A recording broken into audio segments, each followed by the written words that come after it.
এবারের প্রতিবাদ্য হচ্ছে নববর্ষের ঐকতান ফ্যাসিবাদের অবসান, এবং এই নিয়ে কিন্তু ইউনেস্কো স্বীকৃত যে মঙ্গল শোভাযাত্রা ছিল সেটির নাম পরিবর্তন করে এবার বর্ষবরণ আনন্দ শোভাযাত্রা করা হয়েছে। এই শোভাযাত্রাটি মূলত এখান থেকে শুরু হওয়ার পরে প্রথমে যাবে শাহবাগ মোড়ে, এবং শাহবাগ মোড় থেকে ঘুরে আবার এটি চলে যাবে টিএসসিতে। টিএসসি মোড় পেরিয়ে শহীদ মিনার পর্যন্ত গিয়ে শারীরিক শিক্ষা কেন্দ্রের সামনে দিয়ে ঘুরে দোয়েল চত্বর হয়ে আবার কিন্তু বাংলা একাডেমির সামনের রাস্তা দিয়ে চারুকলার দিকে ফিরে আসবে, এবং এর মাধ্যমে কিন্তু এই শোভাযাত্রাটি শেষ হবে। বলা যায় অনেকটা বড় পরিসরে এবার আরও এই শোভাযাত্রাটি চলবে। গত কয়েকবার যেটি দেখা গিয়েছিল যে শাহবাগ পর্যন্ত ঘুরে বা ভেতরের দিকে টিএসসি থেকে কিছু দূর পর্যন্ত ঘুরে কিন্তু এইটি শেষ হয়ে গিয়েছিল, এবার সেটি হচ্ছে না, এবার আর একটু বড় পরিসরে সেটি হচ্ছে। এবং এইবার যে মোটিভগুলো থাকছে তার মধ্যে কিন্তু যেটি বলছিলাম যে কাঠের বাঘ রয়েছে, ইলিশ মাছ রয়েছে, টাইপোগ্রাফিতে যে 36 জুলাই অভ্যুত্থানের যেই স্মরণে সেটি রয়েছে। এর পাশাপাশি কিন্তু যে মুগ্ধের যে পানির বোতল, সেই পানির বোতল রয়েছে, শান্তির পায়রা রয়েছে, ঐতিহ্যবাহী যে পালকি বাংলাদেশের সেই পালকি রয়েছে। এবং এবার একটা বিশেষভাবে সংযোজন হয়েছে আরেকটি বিষয়, সেটি হচ্ছে যে ফিলিস্তিনের নিপীড়িত যে জনগণ তাদের প্রতি সংহতি জানিয়ে এবার তরমুজের মোটিভ যুক্ত করা হয়েছে, যা কিন্তু একই সাথে সেখানকার অর্থাৎ ফিলিস্তিনের ঐতিহ্যবাহী একটি বিষয় এবং ফিলিস্তিনের একটি গৌরবের প্রতীক, এবং একই সাথে ফিলিস্তিনের পতাকার সাথে এটির মিল রয়েছে এই তরমুজের অংশগুলোর রঙগুলোর, এবং সেই কারণে কিন্তু এই তরমুজটি এবার যুক্ত করা হয়েছে তাদের প্রতি সংহতি জানাতে। তাদের প্রতি সংহতি জানানো হবে এই শোভাযাত্রার মধ্য দিয়ে, এবং সেখানে যে হত্যাযজ্ঞ চলছে, যে ইসরায়েলি নির্যাতন চলছে, সেইটির বিরুদ্ধে কিন্তু প্রতিবাদ জানানো হবে এর মাধ্যমে। এছাড়া সুলতানি ও মুঘল আমলের 10টি মুখোশ থাকবে এখানে। এছাড়া থাকবে হচ্ছে 80টি ফ্যাসিবাদের মুখাকৃতি, 20টি রঙিন চরকি, 200টি বাঘের মাথা, তালপাতা সেপাই 8টি। তালপাতা সেপাই আপনি জানেন যে এটি আমাদের বহুদিনের পুরনো কথা বলা হয়, প্রচলিত শব্দ রয়েছে। সেই তালপাতা সেপাই কি জিনিস সেটি এখানে যারা আসবেন তারা দেখতে পাবেন। 8টি তালপাতায় সেপাই, এবং 10টি পোলো থাকবে, 5টি তুহিন পাখি থাকবে, 6টি মাছ ধরার চাই থাকবে, 4টি পাখা থাকবে, 20টি মাথাল থাকবে, 20টি ঘোড়া থাকবে। আমরা রঙিন সাজে দেখেছি সামনের দিকে, শোভাযাত্রার সামনের দিকে ঘোড়া রয়েছে। হাতির ব্যবস্থা করতে চাওয়া হয়েছিল, আমরা শেষ পর্যন্ত জেনেছি করা যায়নি। এরপরে 5টি লাঙল থাকবে, যে লাঙল আমাদের বাঙালির কৃষিকাজের প্রতীক, যে লাঙল আমাদেরকে এই শস্য এনে দিয়ে সুজলা সুফলা শস্য শ্যামলা যে বাংলাদেশ বলা হয়, সেই বাংলাদেশকে সেই প্রতীকী অর্থে দেখানোর জন্য লাঙল থাকবে। 5টি মাছের ডালা থাকবে, যেই মাছে ভাতে বাঙালি বলা হয় সেই মাছ, এবং 100 ফুট দৈর্ঘ্যের লোকজ চিত্রাবলীর ক্যানভাস থাকবে। এবং এই যে চিত্রাবলীর ক্যানভাসের পাশাপাশি এই চারুকলার সামনের জায়গাগুলোতে কিন্তু রাজশাহীর ঐতিহ্যবাহী শখের হাড়ির মোটিভ, যেটি সেই হাড়ির মোটিভে আঁকা হয়েছে। জয়নুল শিশু নিকেতনের দেয়ালে আঁকা হয়েছে সাঁওতালদের ঐতিহ্যবাহী মাটির দেয়াল চিত্র। এবং এই যে নানান ধরনের সাজ অনুষঙ্গ, এই বিভিন্ন ধরনের যে জিনিসগুলো রয়েছে, এগুলোর মাধ্যমে কিন্তু একটাই চেষ্টা, সেটা হচ্ছে যে এই যে যারা এই বাঙালি সংস্কৃতি চিনবে নতুন করে তাদেরকে চেনানো। যেমন এই যে এখানে কয়েকজন বাচ্চা একজন এসেছেন তার সন্তানদের নিয়ে, আজকে কেন এলেন এই জায়গাটায় এই শোভাযাত্রায় অংশগ্রহণের উদ্দেশ্য কি, তাও আবার বাচ্চাদের নিয়ে? এই নতুন বছরের নববর্ষ 2432, এই জন্য বাচ্চাদের নিয়ে ঘুরতে আসছে, আনন্দ ফুর্তি করতে, বাচ্চাদের খুশি করার জন্য আসা।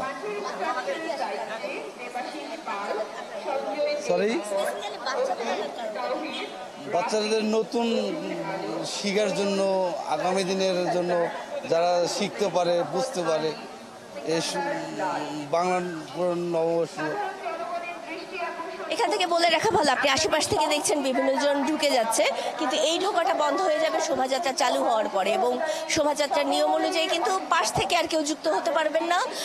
দুপাশে আইন শৃঙ্খলা রক্ষাকারী বাহিনী এবার থাকবে, যেটি অন্যান্যবার সামনের দিকে থাকতো, এবং সেই দুপাশ থেকে যে কারো ঢোকা কিন্তু নিয়ন্ত্রণ করা হবে। আশেপাশ থেকে যে গেটগুলো রয়েছে, সোহরাওয়ার্দী অংশে যে গেটগুলো রয়েছে এখানে, এবং সামনের দিকে যে সোহরাওয়ার্দী অংশের অন্য গেট রয়েছে টিএসসির অংশে, এবং আশেপাশের এই ধরনের যে গেটগুলো রয়েছে, যেগুলোর মধ্য দিয়ে শোভাযাত্রায় ঢুকে পড়ার সুযোগ থাকে, সেই অংশগুলো কিন্তু এবার নিয়ন্ত্রণ করা হবে, একই সাথে শোভাযাত্রার শৃঙ্খলা এবং নিরাপত্তার জন্য। এবং এই যে সার্বিক নিরাপত্তা নিশ্চিত করা, এটিও কিন্তু জরুরি হয়ে দাঁড়ায়, যেহেতু শোভাযাত্রা কেন্দ্রিক অনেকের একটা নেতিবাচক আচরণ বা প্রতিক্রিয়ার জায়গাটিও আমরা দেখতে পাই। এবং এই যে অসাম্প্রদায়িক বাঙালির এই যে একটি আয়োজন, এবং এই নববর্ষের আয়োজনের মধ্য দিয়ে কিন্তু এই যে আয়োজনটি, এটি কিন্তু আপামর বাঙালির আয়োজন, এবং এটি ধর্ম বর্ণ নির্বিশেষে বাঙালির সবচেয়ে বড় আয়োজন। এবং এই সবচেয়ে বড় আয়োজনের মধ্যে কিন্তু যুক্ত হওয়ার জন্য সবাই বেশ উৎসাহী। আমরা যদি একটু দেখি, এখানে একজন এসেছেন বাচ্চা দিয়ে এসেছেন, বাচ্চা এবং মা দুজনে খুব সুন্দর করে শাড়ি পরে এসেছেন। আচ্ছা আচ্ছা, দুই বোন এসেছেন দেখছি। একটু যদি আমরা কথা বলি, একটু সামনে সামনে যান, সামনে যান। আচ্ছা, আপনারা একসাথে এত সুন্দর করে সেজে এসেছেন, কেন এসেছেন এবং আজকে মূলত কি এই কিভাবে উদযাপন করবেন? শুভ নববর্ষের জন্য আসছি। শুভ উদযাপন করবেন, দেখি কিভাবে করা যায়, কিভাবে করা যায়, আনন্দ করবো। হ্যাঁ, আমি এর পাশাপাশি বলে রাখি যে এই অংশগুলোতে কিন্তু অনেকেই আসছেন, বিভিন্ন জনে কিন্তু এই জায়গায় যুক্ত হওয়ার চেষ্টা করছেন, এবং যুক্ত হওয়ার মধ্য দিয়ে কিন্তু তারা এখানে যদি আরো দু একজনের সাথে কথা বলে আসি, পরিবার ধরে এসেছেন মনে হচ্ছে আপনারা, তো একটু একটু যদি কথা বলি যে আজকের এই আয়োজনে যুক্ত হওয়ার কারণ কি, আর কেমন মনে হচ্ছে এই নতুনত্বের জায়গাটা?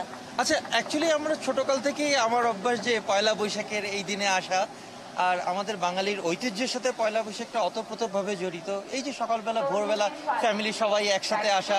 আমি সেদিন একটা ছবি বার করতেছিলাম একটু আগে, যে আমার এই মেয়েটা কোলে ছিল, একটা ছবি আছে আমার কাছে যে এই মেয়েটা কোলে ছিল, এখন আস্তে আস্তে বড়, এখন ক্লাস 6-এ পড়ে। এভাবে আসতেছি, প্রতি বছরই আসা হয়, খুব ভালো লাগে আমাদের কাছে আসতে।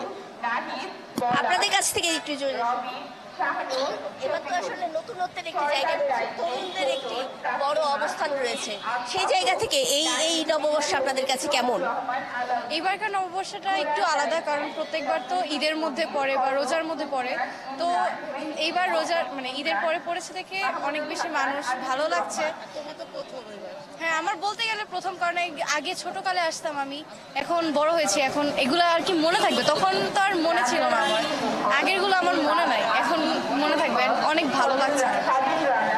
আরেকজনের সাথে যদি কথা বলে আসি, একটু আপনার সাথে যদি একটু কথা বলি, আপনি এই আয়োজনের সাথে যুক্ত কেন হলেন, বা কি মনে করছেন, এই যে নতুনত্বের জায়গাটি কি মনে হচ্ছে? প্রতি বছরই তো আপনার বাংলার শুভ নববর্ষে মন পড়ে থাকে টিএসির দিকে, এমনিতে আসে টিএসিতে, কিন্তু এই দিনে আসলে একটা নতুন ফিল হয় পরিবার নিয়ে। যেমন আমার মেয়েকে নিয়ে আমি আসছি, উনি এক সপ্তাহ ধরেই বলছে আমাকে নিয়ে যাবে সকালবেলা, আমি ঠিক আছে চলো। এই হয়েছে আয়োজন, আমাদের ফ্যামিলিকে নিয়ে আসা। চমৎকার ঢোলের পাঞ্জাবি পরে খুব চমৎকার ভাবে একটি সাজে এসেছেন।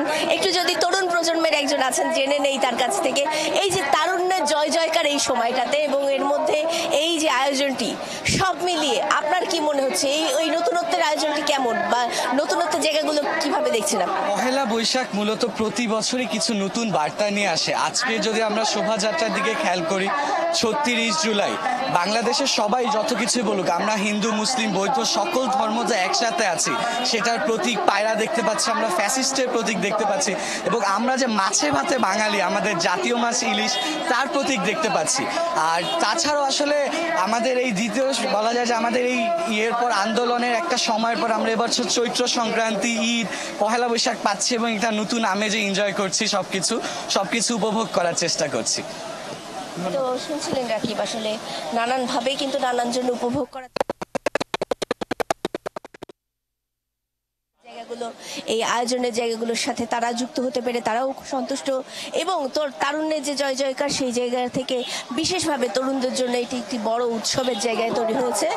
আমরা দেখতে পাচ্ছি এখানে ঘোষণা মঞ্চ থেকে বলা হয়েছিল প্রস্তুতি নিয়ে রাখতে, এই মুহূর্তে এখনো পর্যন্ত যে কারণে সম্পূর্ণ প্রস্তুতি নিয়ে রাখা হয়েছে। স্বেচ্ছাসেবক যারা রয়েছেন, বিভিন্ন স্কাউট, বিএনসিসি এবং অন্যান্য যে রেড ক্রিসেন্টে যারা রয়েছেন, তারাও কিন্তু এই সব শৃঙ্খলা নিয়ন্ত্রণের জায়গাটিতে থাকবেন, এবং যারা একই সাথে একই টি শার্ট পরে নিয়ে এখানে আয়োজনের সাথে যুক্ত হয়েছেন, আমরা যদি একটু তাদের দুই একজনের সাথে কথা বলে আসি যে এই আয়োজনের সাথে যুক্ত হওয়ার বিষয়টিকে তারা কিভাবে দেখছেন, বা এই যে বাদ্যযন্ত্রী দলকে কখনো তো এই ধরনের আয়োজনের সাথে এভাবে সরাসরি যুক্ত করা হয়নি, এই বিষয়টিকে আসলে আপনারা কিভাবে নিচ্ছেন? এটা কখনো হয় নাই, এই ফার্স্ট চারুকলাতে এই ধরনের প্রোগ্রাম করতে পারছি আমরা। আপনাদের জন্য আমরা অনেক ধন্য। যেমন এখানে 10টা কর্নেটবাসী আসছে, 10টা পিস্টন, 20টা ডোল। এই বাংলাদেশের বিশাল ব্যাপার এটা। আর আমার যে মাথা, এটা আমার খেলতেছে না, আগে পরে হয় না, এই ফার্স্ট বিশাল চারুকলাতে এটা দেখাই দিল।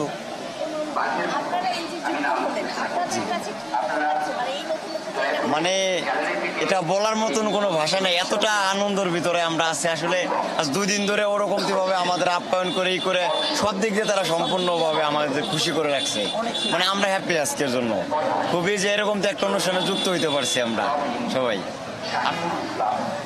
শুনছিলেন এখানে যারা বাদ্যযন্ত্রী আছেন তারাও এই ধরনের আয়োজনের সাথে প্রথমবারের মতন যুক্ত হচ্ছেন। তাদের আনন্দের জায়গাটিও অন্যরকম, এবং এই আনন্দের জায়গাটি কিন্তু নানানভাবে এসেছে, নানানজন আমাদেরকে জানাচ্ছেন। ছোট বড় বিভিন্ন বয়স, নানান শ্রেণীর পেশার মানুষ কিন্তু এখানে এসে আমাদেরকে সেই আনন্দগুলো সম্পর্কে জানাচ্ছেন এবং সেই বিষয়গুলো সম্পর্কে বলার চেষ্টা করছেন। একজন আছেন, তার কাছ থেকে যদি আমরা জেনে আসার চেষ্টা করি। বাবা, এই যে নববর্ষ তোমার কেমন লাগছে? তুমি কি করবে আজকে সারাদিন? আজকে সারাদিন হচ্ছে চাটে ঘুরে ঘুরে যেসব পুতুলগুলো বানিয়েছে, এরপর হচ্ছে মুখোশগুলো যেগুলো বানিয়েছে আমি সেগুলো দেখবো, এরপর র্যালিতে অংশগ্রহণ করবো। আমার খুবই ভালো লাগছে র্যালিতে এসে। জেন আলফা কিন্তু এরা, এবং এই জেন জি এর পরের অংশটি যারা আছে সেই বয়সের সেই তরুণ প্রাণেরা কিন্তু এই জায়গাতে এসেছেন। তারা সংস্কৃতিকে চিনছেন, তারা বাঙালির ঐতিহ্যকে চিনছেন, এবং এই যে আয়োজনটি রয়েছে ইউনেস্কোর স্বীকৃতি প্রাপ্ত যে আয়োজনটি, অর্থাৎ বিশ্বের বুকে এর একটি আলাদা পরিচিতি আছে, তারপরেও কিন্তু সেই জায়গা থেকে সেই আয়োজনটির সাথে সাথে বাঙালিত্বকে চেনা, বাঙালিকে চেনা, সেই সব কিছু কিন্তু তারা একই সাথে এই জায়গাগুলোতে শিখছেন, জানছেন, বুঝছেন, এবং তার মাধ্যমে চেষ্টা করছেন যে বাঙালিয়ানাকে বুকে ধারণ করা এবং জীবনে ধারণ করা। এবং দেশকে যখন সামনের দিকে এগিয়ে নিয়ে যেতেই হবে, এই তরুণ প্রজন্মের হাতেই যখন দেশ থাকছে এখন পর্যন্ত, তখন সেই দেশের জন্য কিন্তু অনেক কিছু করার রয়েছে এই তরুণদের। সেই দেশের প্রতি ভালোবাসাটি বারবার করে যদি জাগরুক করতে হয়, তাহলে কিন্তু এই সংস্কৃতিগুলো সম্পর্কেও, এই সংস্কৃতিগুলোর সাথেও তাদেরকে মিলেমিশে একাকার হয়ে যেতে হবে। এবং বাঙালিত্বকে যখন তারা ধারণ করতে পারবে, তখনই তারা বাংলাদেশের যে সৌন্দর্যের জায়গাটি রয়েছে, যেই সংস্কৃতির জায়গাটি রয়েছে, যেই একত্রিত জীবনযাত্রার যে জায়গাটি রয়েছে, সেই জায়গাটি কিন্তু তারা নিশ্চিত করতে পারবে। এবং এই যে বিভিন্ন রকমভাবে বিভিন্ন মোটিভের মাধ্যমে চেষ্টা করা হচ্ছে এই আয়োজনগুলোকে রঙিন করার, বর্ণিল করার, এগুলো কিন্তু মূলত তরুণদের জন্য। এবং তরুণদের সাথে সাথে বিভিন্ন বয়সী মানুষ আসছেন, সেটি নিঃসন্দেহে সত্য, কিন্তু তার সাথে সাথে এই যে তরুণদেরকে বাঙালির হাজার বছরের যে ঐতিহ্যগুলো রয়েছে, সেগুলো এই মোটিভের মাধ্যমে চেনানো, এই শোভাযাত্রার বিভিন্ন মুখোশ, বিভিন্ন যে উপাদানগুলো রয়েছে তার মাধ্যমে চেনানো, সেটিও কিন্তু একটু উদ্দেশ্যের জায়গাটি রয়েছে।